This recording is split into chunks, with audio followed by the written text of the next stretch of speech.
आशा करता हूं आप सब बहुत अच्छे होंगे। मेरा नाम है सिद्धांत अग्निहोत्री, स्टडी क्लोज पे आपका बहुत बहुत स्वागत है।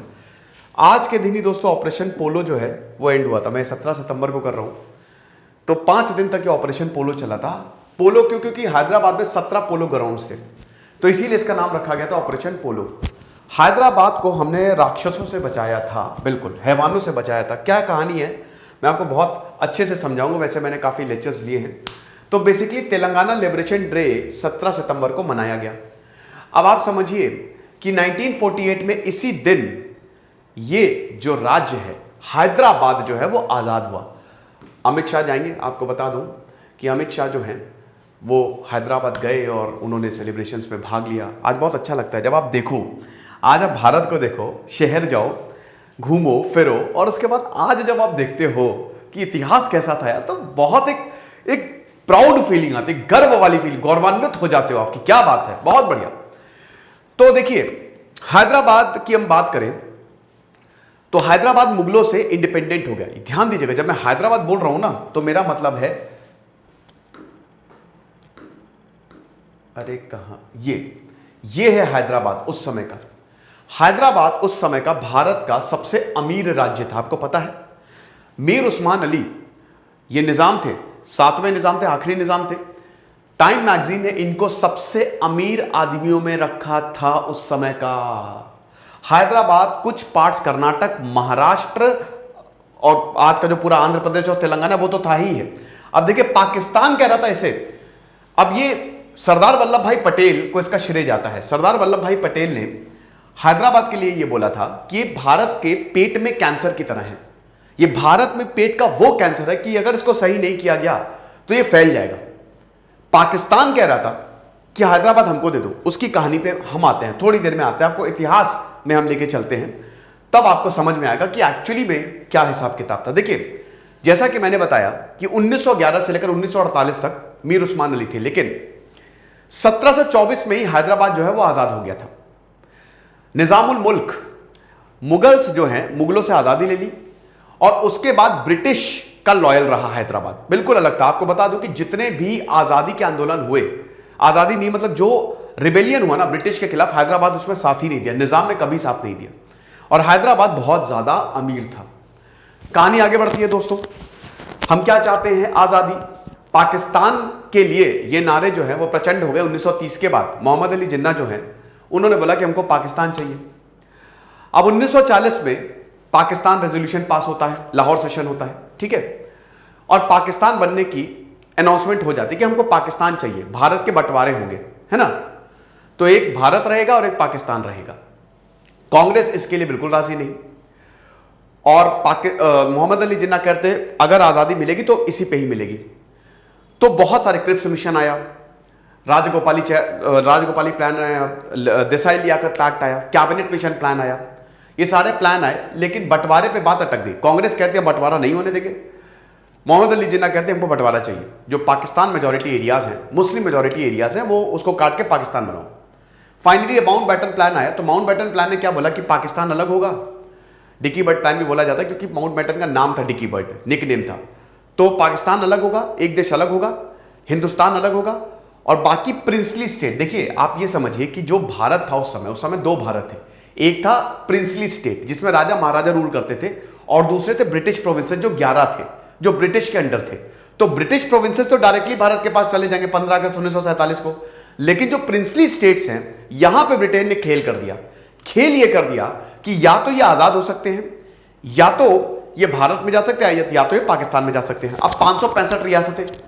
अब भैया यहां पे जो हमारे सुपर हीरो हैं सरदार वल्लभ भाई पटेल, ये देख रहे हैं, ये उस समय ये उस समय के निजाम है, ये उस समय सरदार वल्लभ भाई पटेल से मिल रहे हैं। तो सरदार वल्लभ भाई पटेल ने 565 रियासतों को एक किया।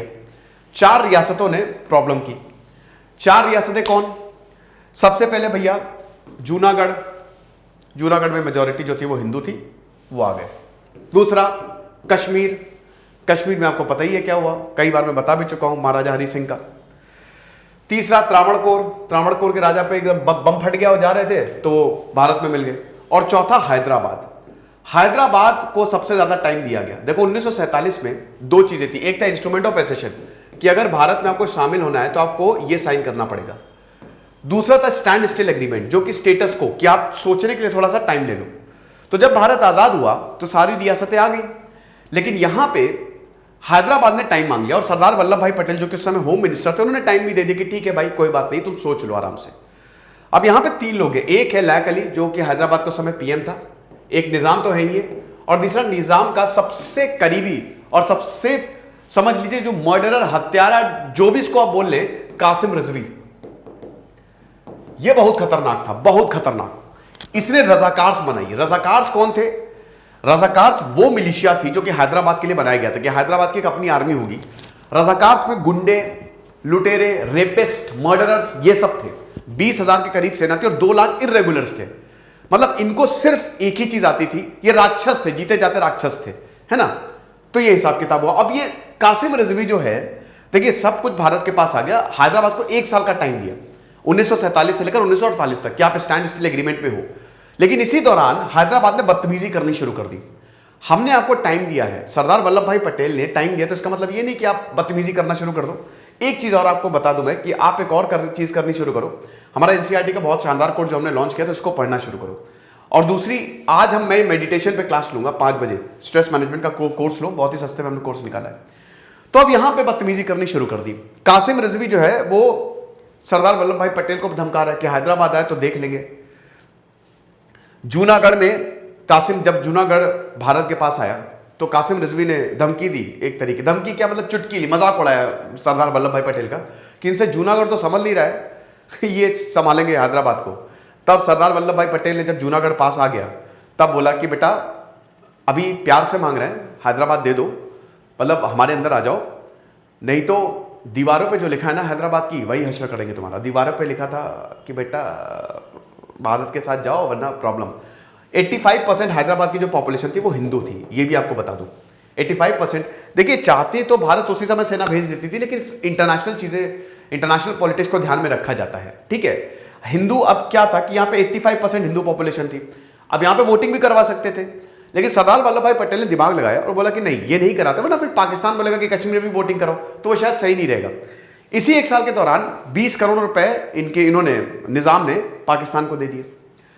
पाकिस्तान से बात चल रही है कि पुर्तगाल से वो एग्रीमेंट करते हैं और गोवा में बंदरगाह बनाएंगे, जिसमें आपको भी, पाकिस्तान को भी बहुत अच्छा सब कुछ बढ़िया से फायदा मिलेगा और हमको भी फायदा मिलेगा।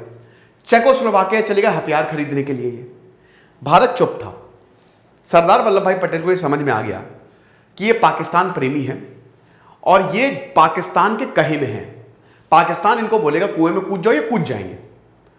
तो यहां पे सरदार वल्लभ भाई पटेल ने फिर डिसीजन लिया कि देखो इसका एक ही तरीका है कि हमला करो, वहां की जो आवाम है वो हमारे साथ है और बहुत जरूरी है कि हैदराबाद हमारे पास रहे। हैदराबाद एक ऐसा, मान लो चलो एक इन ड्रीम्स की पाकिस्तान को दे दिया तो ये बहुत बुरा हो जाएगा, क्योंकि पहली बात तो ज्योग्राफिकल लोकेशन ही ऐसी खराब है, एकदम बीच में आता है, ये कहां से पाकिस्तान को दे देंगे, ठीक है। दूसरी चीज फिर ये फैल जाएगा, कैंसर है, इसको उखाड़ के फेंकना पड़ेगा, तुरंत इसको उखाड़ के फेंको। तो सरदार वल्लभ भाई पटेल फिर मिलिट्री प्लानिंग करने रहे, लेकिन वीके मेनन और जवाहरलाल नेहरू उसके पक्ष में नहीं थे। जवाहरलाल नेहरू को लग रहा था कि कहीं इसको शांति से सुलझाओ, कहीं ऐसा ना हो कि पाकिस्तान हम पे हमला कर दे, पाकिस्तान बम गिरा दे। तो सरदार वल्लभ भाई पटेल बोल रहे कर दे तो कर दे, पूरा पाकिस्तान ही ले लेंगे, क्या दिक्कत है। लेकिन यहां पे जवाहरलाल नेहरू, देखिए आप किसी को गलत नहीं कह सकते, उस समय जिस इंसान ने, भाई खून खराबा बहुत ज्यादा हो रहा था, पार्टीशन हो गया था, तो उस समय यही था कि जितना ज्यादा शांति से चीजें हो वो हो, बेकार में लड़ाई झगड़ा हमको नहीं करना है। तो जवाहरलाल नेहरू और वीके मेनन जो है वो बहुत ज्यादा इसके पक्ष में नहीं थे कि हम लड़ाई करें, मामला जो है वो ठीक से सुलझाएं।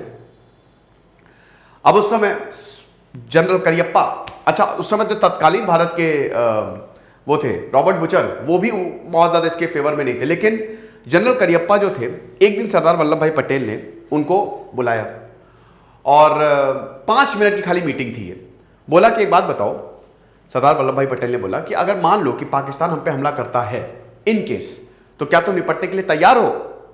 उन्होंने बोला हाँ, बस इतना ही बोलना था। सरदार वल्लभ भाई पटेल ने बोला कि हमला कर दो। अच्छा, इतने में ही जवाहरलाल नेहरू ने चिट्ठी भेज दी कि हमला नहीं करना है, रुक जाइए। लेकिन वो चिट्ठी आने में बहुत देर हो गई, क्योंकि 12 सितंबर को, वैसे तो 9 सितंबर को आपको बता दूं कि जो हमारे ट्रूप्स हैं वो तैनात हो गए थे। और एक और चीज आपको बताता हूं कि कासिम रिजवी बहुत धमकियां दे रहा था और इनके रजाकार्स ने ट्रेन पे हमला कर दिया था, एक ट्रेन जा रही थी, वहां पे पब्लिक थी, उन पे हमला कर दिया था। इतनी लूट खसोट की, ये इतने हैवान थे दोस्तों, मर्डर, रेप्स, मतलब ऐसी ऐसी कहानियां हैं कि क्या बताएं। ठीक है, तो अब हम ये देखते हैं कि भैया ये चला फिर ऑपरेशन पोलो, सब धरा का धरा रह गया। ऑपरेशन पोलो, तो हमारी जो सेना है वो 13 सितंबर को हमला बोला,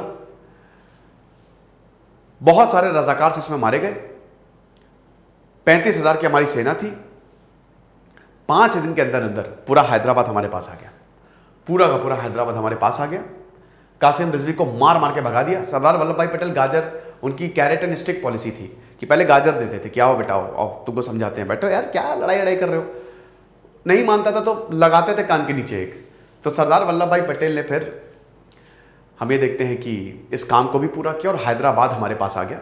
और आपने जो फोटो देखी थी ना उस्मान अली, आपको बता दो कि पाकिस्तान में जितने लीडर्स गए उनकी हालत बहुत खराब, जेल में डाल दिया।